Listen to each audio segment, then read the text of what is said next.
Assalamualaikum warahmatullahi wabarakatuh. Perkenalkan, nama saya Yasmin Jahirah dari kelas 11-4, nomor absen 36.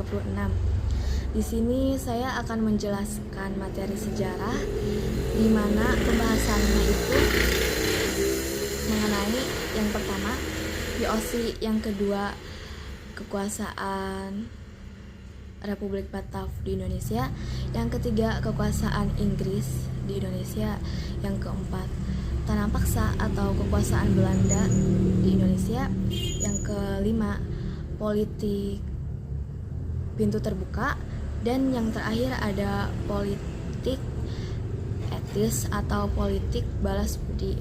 VOC adalah kongsi dagang Belanda yang mampu menguasai Nusantara. VOC didirikan pada 20 Maret 1602 dengan tujuan utamanya adalah menghindari persaingan antar pedagang Belanda, mengatasi persaingan dengan pedagang Eropa lainnya, menguasai dan memonopoli perdagangan rempah-rempah. VOC juga memiliki hak oktroy, di mana isinya adalah hak monopoli perdagangan, hak untuk mencetak mata uang sendiri, hak mengadakan perjanjian dengan raja-raja lokal, hak mendirikan dan memelihara angkatan perang, dan yang terakhir adalah hak memerintah daerah yang diduduki perusahaan perdagangan. Belanda juga menerapkan 4 kebijakan. Yang pertama, kebijakan rakyat pribumi untuk membayar pajak.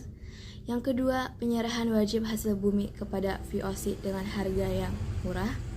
Yang ketiga, menebang tanaman rempah penduduk agar tidak berlebihan. Dan yang terakhir adalah pelayaran pantai yang dilengkapi dengan angkatan perang. Kemudian, Heeren-Jevanten kewalahan mengelola VOC, sehingga Peter Both, gubernur VOC pertama yang menjabat pada tahun 1610 hingga 1614, bertugas menata kelembagaan VOC. VOC memanfaatkan konflik pribumi untuk memperluas wilayah kekuasaannya, sehingga penguasa meminta bantuan VOC berupa imbalan kekuasaan, yaitu membangun benteng pertahanan dan tempat untuk memasukkan barang dagangan di wilayah yang berhasil dikuasai. Selama masa perkembangannya, VOC telah banyak mengalahkan penguasa pribumi. Tahun 1667, VOC berhasil memaksa Sultan Hasanuddin untuk menyerah dan menandatangani perjanjian Bongaya, hingga kekuasaan VOC semakin luas ketika Raja Sulaiman dari Kalimantan Selatan memberikan hak monopoli dagang untuk VOC, kemudian memperluas wilayahnya sampai Papua. Cara menjalankan kekuasaannya yaitu dengan cara kewajiban bagi rakyat pribumi untuk membayar pajak berupa hasil bumi kepada VOC. Pemberian pajak dilakukan menggunakan hasil bumi dengan besaran yang ditentukan oleh VOC. Selanjutnya, menjual hasil bumi hanya kepada VOC dengan harga yang sudah ditentukan. Yang ketiga, melaksanakan Pringerstelsel, kewajiban rakyat menanam kopi di daerah pangan. Lalu menerapkan Hongi Tochen, yaitu pengawasan dengan menggunakan kapal kota-kota. Lalu ekstirpasi, yaitu kebijakan memusnahkan tanaman rempah-rempah apabila produksinya berlebihan. Selanjutnya adalah divide et impera, yaitu politik pecah belah atau adu domba. Selanjutnya menjalin kerjasama dengan pemerintah tradisional untuk mempermudah penaklukan wilayah. Lalu regogniti peningen, yaitu pemberian imbalan kepada raja dan bangsawan yang tunduk kepada VOC. Keruntuhan VOC pada 1799, salah satunya yaitu pegawai VOC memiliki kegemaran hidup mewah dan mengedepankan kepentingan pribadi, yang pada akhirnya saham dan daerah kekuasaan VOC diambil oleh Belanda. Dan pada 31 Desember 1799, pemerintah Belanda resmi membubarkan VOC. Selanjutnya adalah kekuasaan Republik Batav. Pada awal 1795, pasukan Prancis menyerbu Belanda oleh kaum patriot, membuat Raja Willem melarikan diri ke Inggris. Kemudian Prancis membentuk pemerintahan baru bernama Republik Batav. Republik Batav dipimpin oleh Louis Napoleon. Kemudian Raja Willem V yang telah melarikan diri, tepatnya di kota Kiev, mengeluarkan perintah melalui surat yang dikenal dengan Surat-Surat Kiev, yang isinya perintah kepada Belanda agar menyerahkan wilayahnya ke Inggris.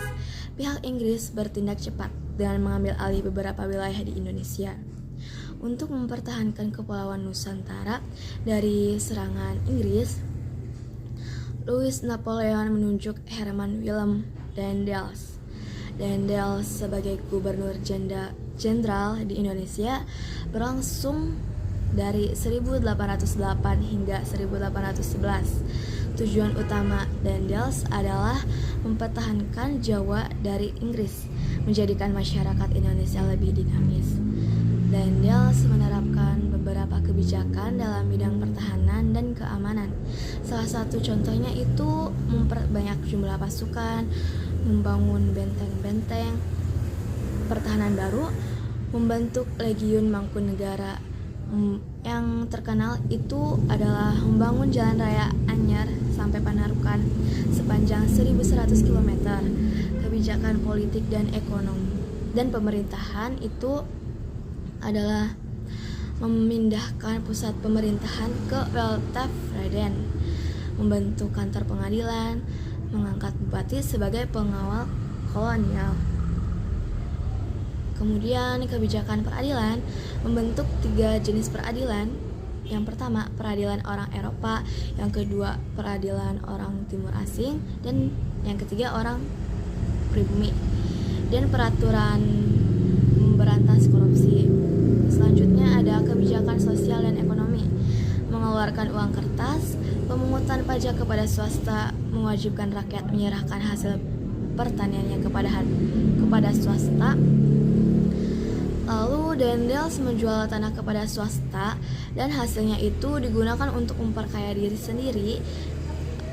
Kemudian akibatnya itu dia dipecat dari jabatannya karena ulahnya. Louis Napoleon menunjuk Jenderal Jansen untuk menggantikan posisi Daendels. Jenderal Jansen itu adalah Jenderal Afrika Selatan. Jansen ditugaskan di Indonesia pada 1811 untuk mempertahankan Jawa dari Inggris. Namun kinerjanya itu tidak sesuai dengan apa yang diharapkan, dan pada 26 Agustus 1811 Batavia berhasil dikuasai oleh Inggris. Jansen meminta bantuan Legiun Mangkunegara, namun usahanya itu gagal. Lalu tanggal 18 September 1811 diadakannya Perjanjian Tuntang. Belanda mengakui kekalahannya. Perjanjian Tuntang itu isinya Pulau Jawa diserahkan kepada pihak Inggris, lalu semua tentara Belanda jadi tawanan Inggris dan orang-orang Belanda dapat bekerja dalam pemerintahan Inggris. Selanjutnya ada kekuasaan Inggris di Indonesia. Pada 18 September 1811 dimulailah kekuasaan Inggris di Indonesia. Gubernur Jenderal Lord Minto secara resmi mengangkat Thomas Sandford Raffles sebagai penguasa Inggris di Indonesia. Raffles menjalankannya itu memiliki 3 prinsip. Yang pertama, segala bentuk kerja rodi dan penyerahan wajib dihapuskan.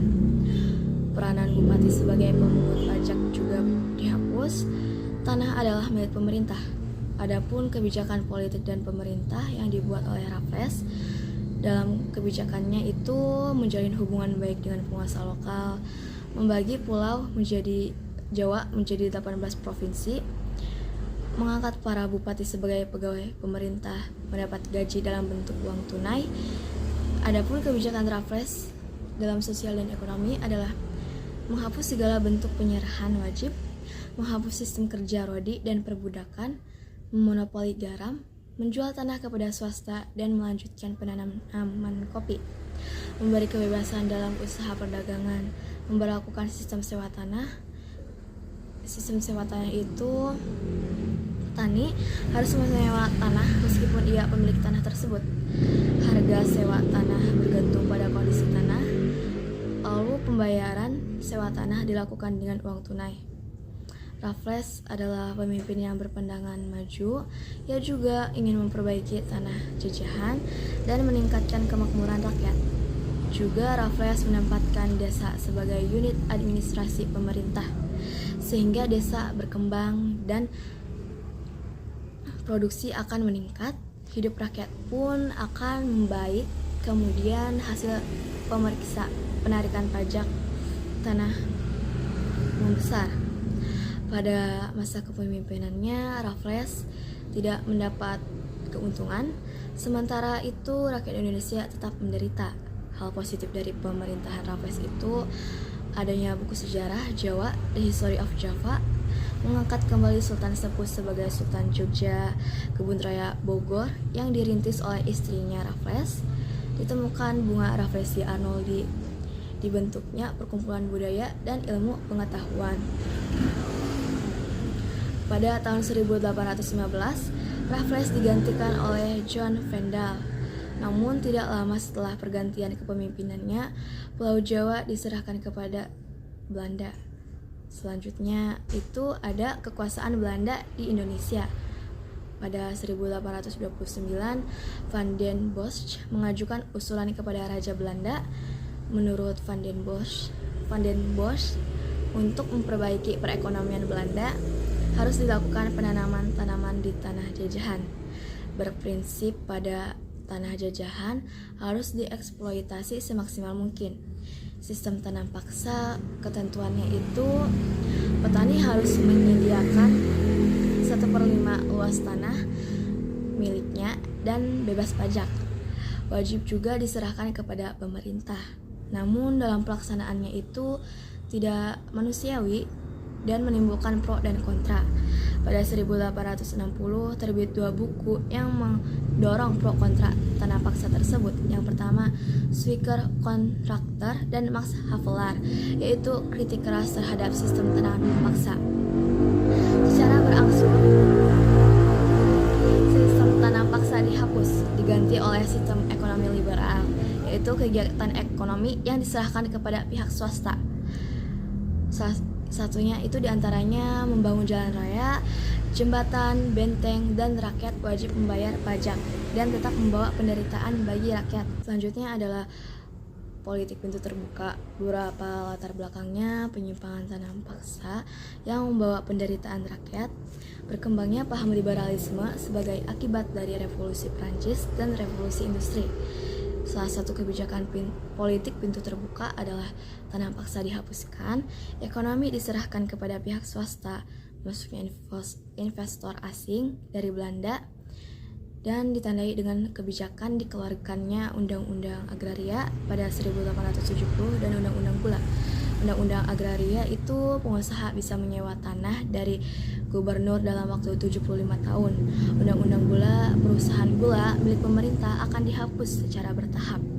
Beberapa pelaksanaan pintu terbuka ada perkebunan tembakau, perkebunan tebu, perkebunan karet, perkebunan kelapa sawit, perkebunan teh. Dan dampak politik pintu terbuka bagi Belanda itu memberikan keuntungan yang sangat besar kepada kaum swasta Belanda dan pemerintah kolonial Belanda. Hasil-hasil dari produksi perkebunan dan pertambangan mengalir ke negeri Belanda. Negeri Belanda menjadi pusat perdagangan hasil dari tanah jajahan. Dampak lainnya itu sistem tanam paksa dihapuskan di Indonesia. Modal swasta asing mulai masuk dan ditanam di Indonesia. Penduduk hidup dalam kemiskinan, menurunnya konsumsi makanan, menurunnya usaha kerajinan rakyat menderita, rakyat pedesaan mulai mengenal sistem upah. Selanjutnya ada politik etis atau politik balas budi. Latar belakangnya itu adalah kemakmuran yang dialami Belanda dan kemiskinan yang menimpa bangsa Indonesia. Dicetuskannya oleh Theodore van den Deventer dan Pieter Broshoff. Pada 17 September 1901, Ratu Wilhelmina menerapkan politik etis. Program politik etis adalah edukasi, pendidikan dengan membuka sekolah-sekolah model barat, irigasi itu pembangunan sarana dan prasarana pertanian, emigrasi itu melakukan program perpindahan ke luar Jawa. Kemudian ada penyimpangan politik etis dalam edukasi, diskriminasi dalam pendidikan, irigasi hanya untuk mengakhiri perkebunan Belanda. Lalu emigrasi itu memenuhi tenaga kerja perkebunan di luar Jawa. Dampak dari politik etis itu pembangunan sarana dan prasarana memunculkan kaum terpelajar, meningkatnya kesadaran bangsa Indonesia untuk memenuhi hak-haknya. Sekian dari saya, kurang lebihnya mohon maaf. Wassalamualaikum warahmatullahi wabarakatuh.